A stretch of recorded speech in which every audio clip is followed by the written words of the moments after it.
Allah, Allah, Allahu.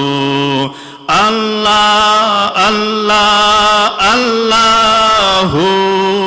Allah, Allah, Allahu. La ilaha illahu. La ilaha illahu. Allah, Allah, Allahu. Allah, Allah, Allahu. La ilaha illahu. La ilaha illahu.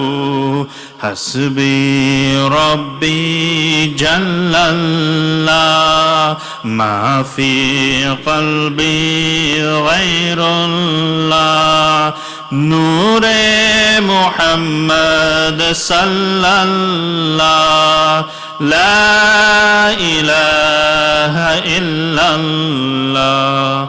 Awwal wa akhir hai Allah, awwal wa akhir hai Allah. Zahir batin hai Allah, zahir batin hai Allah. La ilaha illallah, la ilaha illallah, la ilaha illallah.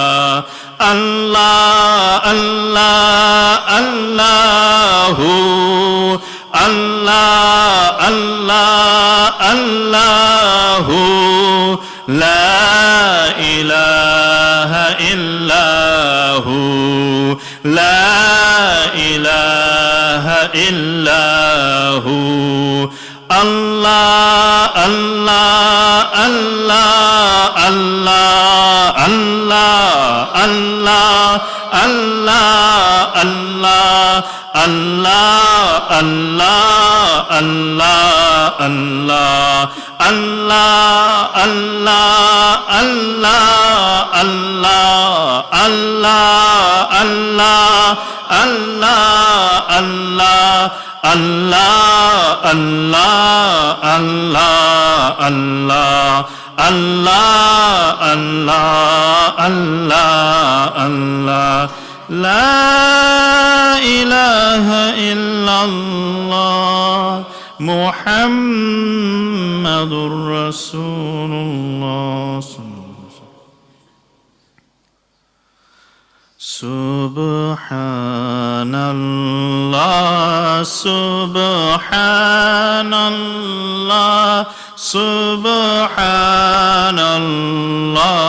Subhanallah, Subhanallah,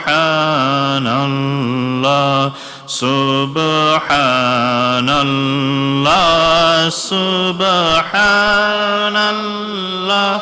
Subhanallah, Subhanallah, walhamdulillah, walhamdulillah, walhamdulillah, walhamdulillah, walhamdulillah, walhamdulillah, walhamdulillah, walhamdulillah. Subhanallah,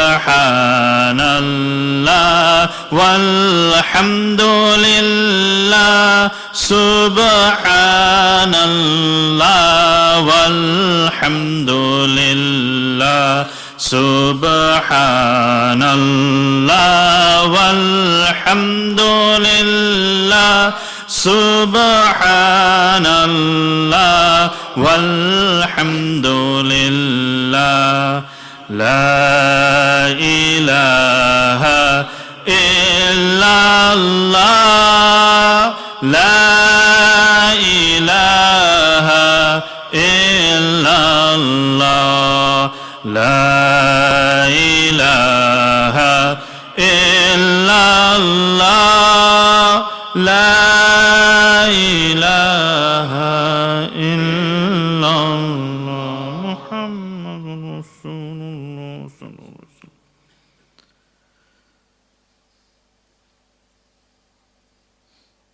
لا إله إلا أنت سبحانك إني كنت من الظالمين. لا إله إلا أنت سبحانك إني كنت من الظالمين. لا إله إلا أنت سبحانك إني كنت من الظالمين. إني كنت من الظالمين.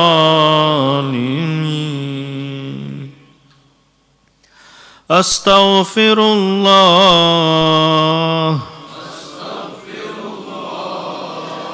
الذي لا إله إلا هو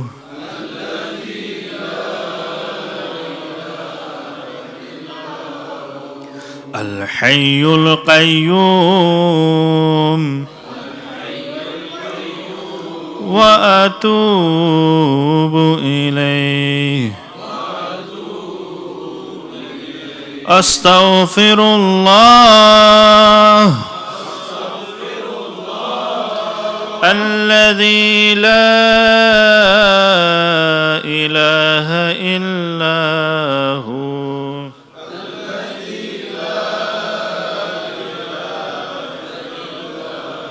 الحي القيوم وأتوب إليه. أستغفر الله أستغفر الله أستغفر الله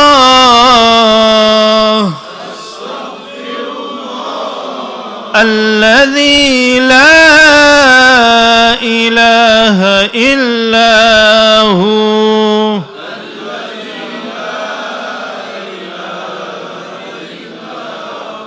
الحي القيوم وأتوب إليه.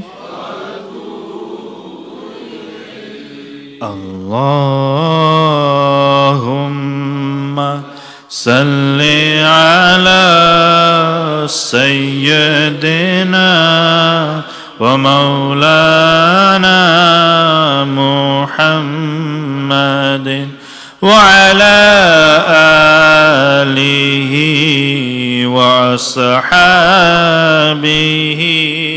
وسلم. اللهم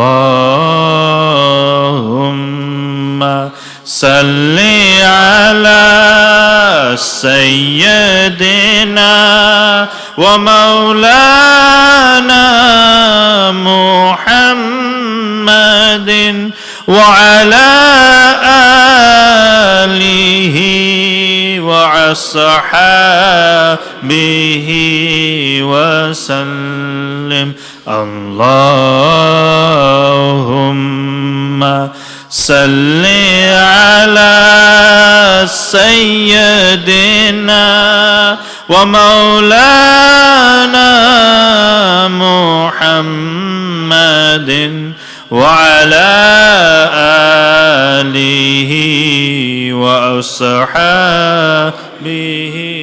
وسلم. Siraj, if you just come make dua, inshallah.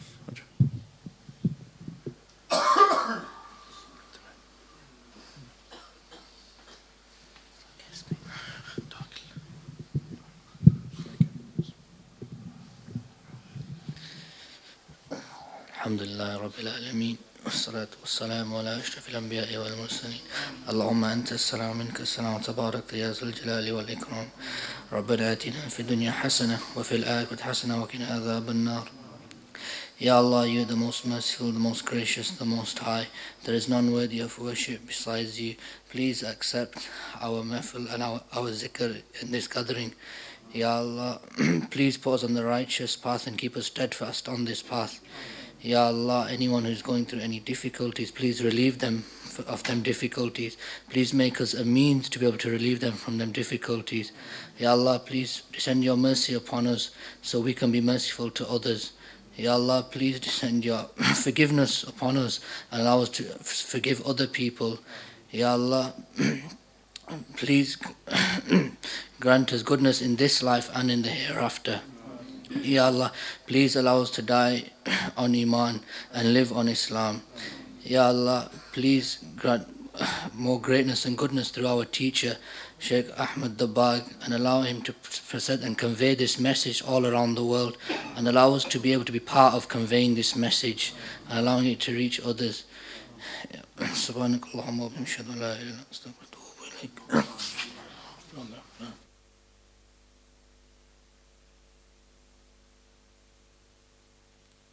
So again, those brothers who want to see on the start or see anyone for the healing, please come and approach Brother Sadiq, who stood here, and please give your names to him.